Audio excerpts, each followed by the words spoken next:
অনেকদিন পর আমরা 4 বোন একসাথে হয়ে কোথায় গিয়েছিলাম আজকে এই ভিডিওতে শেয়ার করব।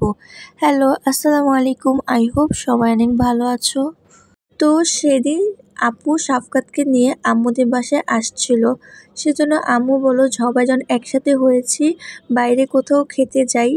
এই রিক্সাতে আমি আর বড় আপু ছিলাম, আর সামনের রিক্সাতে আম্মু, ছোট বোন আর মেজো আপু ছিল। সূর্য বানু আসার পর দেখলাম সব টেবিলগুলি মানুষ ছিল, কোনো টেবিল ফাঁকা ছিল না। আমরা কিছুক্ষণ ওয়েট করছিলাম কোনো টেবিল খালি হওয়ার জন্য। কিছুক্ষণ পর একটা টেবিল খালি হওয়ার পর আমরা সবাই বসে গিয়েছি, আর এখানে তারা দুই ভাই বোন তো অনেক খুশি। শানের তো বারবার বলছে আম্মু ছবি তুলো, আম্মু ছবি তুলো, সে পোজ দিচ্ছিল। এর মধ্যে মেনু কার্ড দেখে আমাদের পছন্দের মতো আমরা খাবার অর্ডার দিয়ে ফেলেছি। কিছুক্ষণ পর আমাদের খাবারগুলো চলে আসছে। আমরা নানরুটি, গ্রিল, হালিম, লাচ্ছি অর্ডার দিয়েছিলাম। সর্বশেষে আমরা দুধ চাও অর্ডার দিয়েছি, কিন্তু তাদের দুধ চা শেষ হয়ে গিয়েছে, এর জন্য আর খাওয়া হয় নাই। আমাদের সবার খাওয়া দাওয়া শেষ, এখন আমরা বাসায় চলে যাব। আর এখানে তো শেখবার সিঁড়ি দিয়ে নামছে আর উঠছে। এর মধ্যে আম্মু একটা রিক্সা ঠিক করে নিল।